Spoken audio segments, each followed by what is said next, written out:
preschool. So today we have a storybook, but first I want to talk about how Jesus had friends. We've talked about that a lot. Jesus had some special friends called disciples. There were 12 of them, but he also had some friends that we hear about him going to visit a couple times, and their names were Mary and Martha and Lazarus. Mary loved to sit at the feet of Jesus and listen to him talk, and Martha liked to work and be busy and make sure the house was ready and everybody had food to eat, kind of like a mom can be. And Lazarus was their really good friend. And in this story, we're going to see what happened after that visit.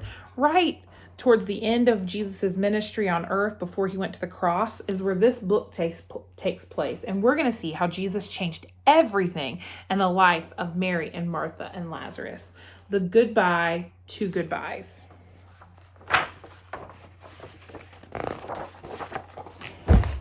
In the little town of Bethany, there lived a man named Lazarus. He had two sisters, Mary and Martha. Martha loved to throw a party. Like Miss Hannah, I love to throw a party.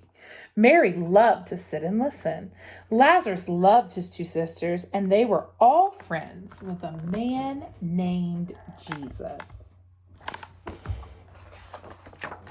But one day, Lazarus got sick, and he went to bed sick, and he woke up sick. Martha and Mary looked after him, but Lazarus got worse and worse. "I know," said Martha. "I will tell our friend Jesus. He will come and help." Martha thought about all Jesus had done. He had made the blind people see. "I can see." He had made the deaf people hear. He had made people who had been sick walk, jump, run, and leap for joy. He could make Lazarus well.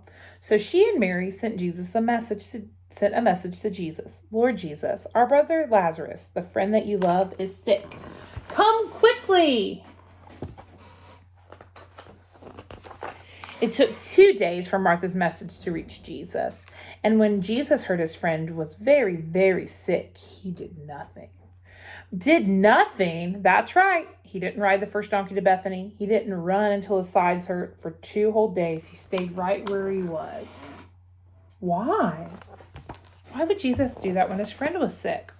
Jesus told his disciples, "Our friend Lazarus is very sick, but this illness won't end with Lazarus being dead. We won't have to say goodbye forever. I have a plan." Phew! Jesus had a plan, but what was it? Then at last, Jesus and his disciples headed to Bethany. "Our friend Lazarus has fallen asleep," Jesus announced, "but I'm on my way to wake him up."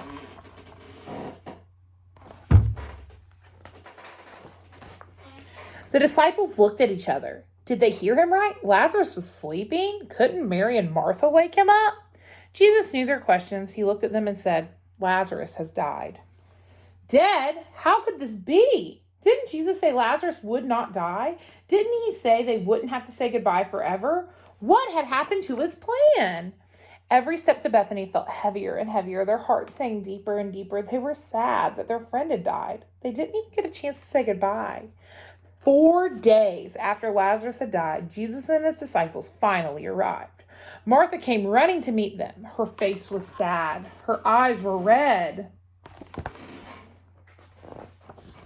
"Lord," she gasped, "if only you had been here, Lazarus would not have died. But I know nothing is impossible with you, even after someone died and we've said our forever goodbyes." "You're right, Martha," Jesus said. "There's a day coming when we will say goodbye to saying goodbyes forever. Do you believe that?" Martha nodded. "Yes, I believe you, Jesus. I know you are the Son of God, and I know you will always do what you promised. You will end all of our goodbyes forever." Martha went and fetched Mary. Mary was so sad. The brother she loved was gone. She would never hug him again. She would never eat with him again. She would never see his face again. Jesus saw her tears, and then it happened. His heart broke. He knew what he was about to do. He knew Lazarus' goodbye wasn't forever, but his heart broke for his friends. Have you ever been sad for one of your friends? I have. I've cried with my friends when bad things or sad things happen. When they reached Lazarus' tomb, Jesus cried too. They cried and cried and cried because they had to say a forever goodbye. But then Jesus stopped crying and said, "Take away the stone." Martha told him there might be a horrible smell. had been dead for a while. Jesus said, "You need to believe me." So they took away the stone. Then he yelled like a lion's mighty roar, "Lazarus, come out!" And he came out. And he did. Look, there's Lazarus. He's alive. Jesus kept his word. Lazarus being sick didn't end with him being dead. It ended with him being alive, even after he died, after they'd had to say goodbye. Mary, Martha, Lazarus, and Jesus were together again. Martha threw a party. Mary laughed and listened. Lazarus was glad to be alive. But then the time came for Jesus to say goodbye. He hugged the friends that he loved and said, "Goodbye, but for now, but not forever." Jesus had to go to Jerusalem, where he would be the one to say goodbye and die. And then, like Lazarus, walk out of the tomb alive.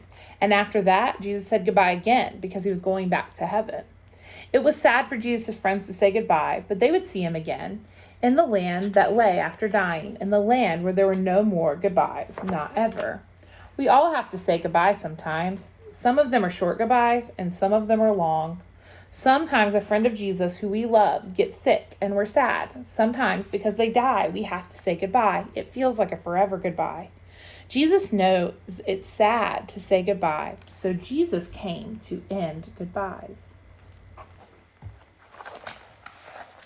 And one day, Jesus and all his friends will say goodbye to goodbyes forever.